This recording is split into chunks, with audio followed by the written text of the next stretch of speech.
बात करने के लिए लॉगिन करें www.astrotak.com। नमस्कार, एस्ट्रो तक में आपका बहुत बहुत स्वागत है। मैं अरविंद शुक्ला आज आपको जानकारी दूंगा कि जो जपनीय मंत्र हैं, जिन मंत्रों का हम जाप करते हैं, उन मंत्रों का सही उच्चारण क्या है, उन मंत्रों के जाप से आपके जीवन में क्या लाभ मिलेगा और उन मंत्रों को जाप कब करना चाहिए, उनका सही समय और सही मुहूर्त क्या है। क्योंकि प्रायः ये देखने को मिलता है कि मंत्र का उच्चारण कुछ है और लोग उच्चारण कुछ कर रहे हैं, ऐसा प्रायः जो है देखने को मिलता है। आइए सबसे पहले मंगल मूर्ति गौरी नंदन गणेश जी के विषय में आपको जानकारी मैं देता हूँ।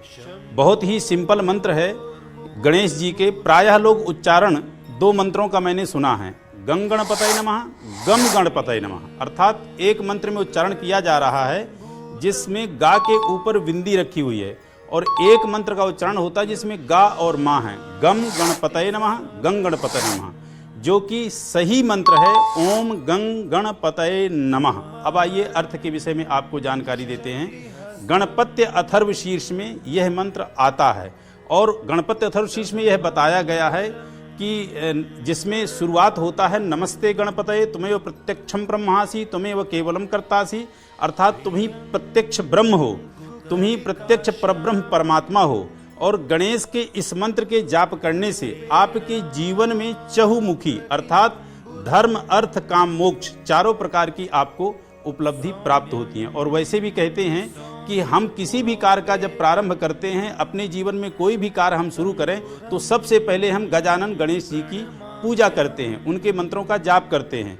तो इस मंत्र के जाप से आपका यदि कोई ग्रह खराब है, जैसे कि विशेषतर आपका बुध, आपका केतु, आपका राहु, तो इस मंत्र के जाप से 100% वो आपके ग्रह शांत होंगे। और भगवान गजानन गणेश आप व्यापार के क्षेत्र में या आप जीवन के किसी भी क्षेत्र में सफलता प्राप्त करना चाहते हैं, जहां की आपके जीवन में बार बार जो है अड़चनें आ रही हैं, बार बार बाधा उत्पन्न हो रही हैं, तो निश्चित रूप से आपको सफलता मिलेगी। आप यदि यात्रा करें तो निश्चित रूप से इस मंत्र को मन में बोल करके आप घर से बाहर निकलें तो आपको निश्चित रूप से उस यात्रा में सफलता मिलेगी। और जिस कार्य में आप जो है जा रहे हैं, जिस कार्य के लिए, वह कार्य आपका सुनिश्चित रूप से सफल होगा, उसमें किसी प्रकार की कोई विघ्न बाधा नहीं आएगी। यदि कोई विद्यार्थी बार बार फेल हो रहा है या कोई विद्यार्थी कॉम्पिटिटिव एग्जाम की तैयारी कर रहा है, किसी को कोई विशेष प्रतियोगिता की तैयारी करके परीक्षा देनी है, तो उस वक्त भी वह इस मंत्र का जाप करे और जिस दिन उसकी परीक्षा हो उस दिन इस मंत्र को वो जो है मन में 21 बार, 51 बार, 108 बार, जितना आप अधिक बोलेंगे उतना अधिक लाभ होगा। निश्चित रूप से आपको सफलता प्राप्त होगी। अब इसके विषय में ये बता दें कि समय आपका क्या है।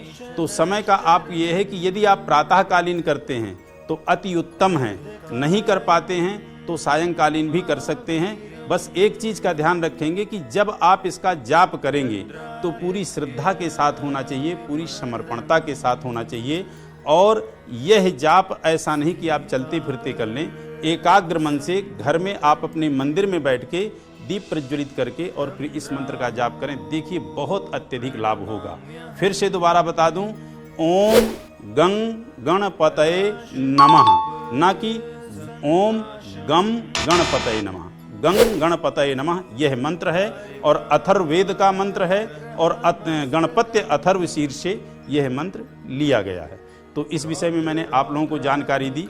आप इस मंत्र को इस प्रकार से बोल करके पूर्णतः लाभ उठाएं, विशेष आपको इससे जो है सफलता मिलेगी। नमस्कार।